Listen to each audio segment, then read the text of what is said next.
electronically actuated nozzles versus air atomizing nozzles.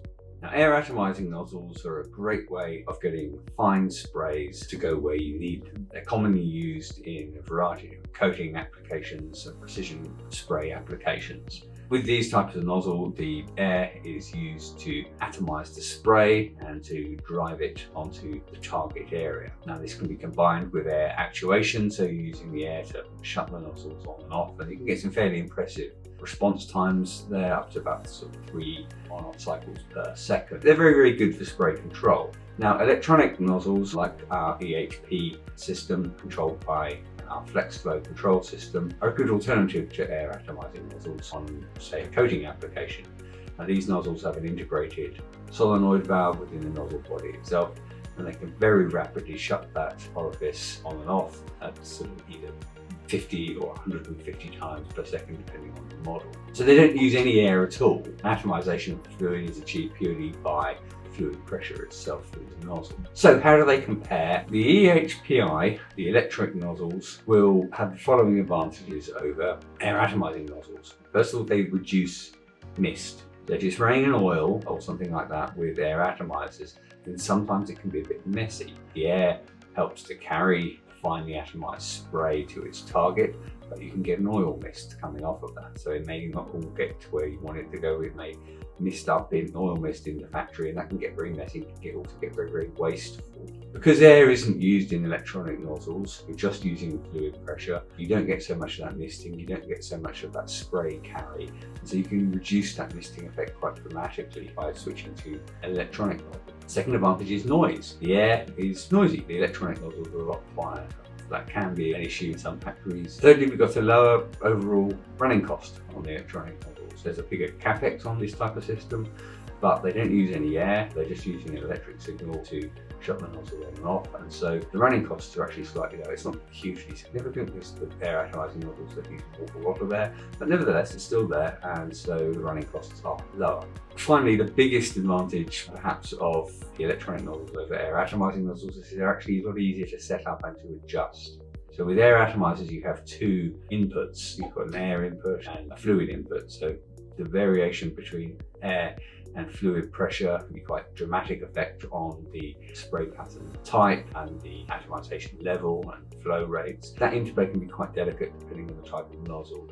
So getting them set up and spraying exactly how you want them to do involves controlling two variables, the air and the fluid pressure. Setting them up can be quite a lot harder. With electronic nozzles, you've got an electronic control system that can control the on-off cycles very, very easily. And the overall spray type that comes out of the nozzle is dictated primarily by the fluid pressure. We've only got one variable to control. So what about air atomizers? When do they come into their own? First situation where you want to consider air atomizers over electronic nozzles is if you want to deliver very, very low flow rates and keep them on target. The air can help drive very, very fine sprays at very, very low flow rates to where they need to go. So electronically actuated nozzles, because they're just relying on that fluid pressure to atomize the spray and form the spray, there's some lower limitations on the flow rates that you can get out of them. So if you've got very, very fine coating applications, you may need air in there to produce a proper spray pattern. If there are practical problems in wiring electrical components close to the spray head, this can be a reason to use air atomizers. So with the electronic nozzles, you have a solenoid valve built into the nozzle body itself, so you need to wire that in to receive its signal very, very close to the actual spray head, just right in front of it. Now, there may be a whole variety of reasons why that's just not practical in the factory. So with air atomizers, you're controlling them via an air supply.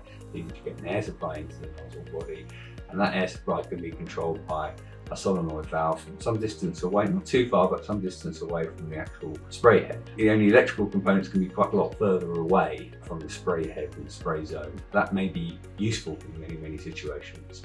Now, if you need very, very finely atomized fluids, air atomizers can help achieve smaller drop sizes than simple hydraulic nozzles. So the electronic nozzles for all of its fancy control system in there. It is at the end of the day just a basic hydraulic nozzle. You can do some things on getting the flow rates down over basic hydraulic nozzles with a electronic nozzle by pulse width modulation, which we'll cover in another video. But in terms of the actual atomization of the fluid, it's still just a basic hydraulic nozzle and relies on that fluid pressure to atomize it. And there's some limitations there. Air atomizers can achieve smaller drop sizes, particularly if you're restricted on your fluid pressure. So if you need that small drop size for whatever the application is, then air atomizers may be a very good choice. Next, if we look at spraying viscous fluids, air atomizers can be a very good choice over electronic nozzles as well. The EHP nozzles, electronic nozzles we sell, can correctly set up, can handle fluids up to about 25 centipoise, so 20 times the viscosity of water. So they can handle some fluids. Depending on the fluid, we can get that up a little bit. So it's not quite as simple as just giving a specific number that they can handle.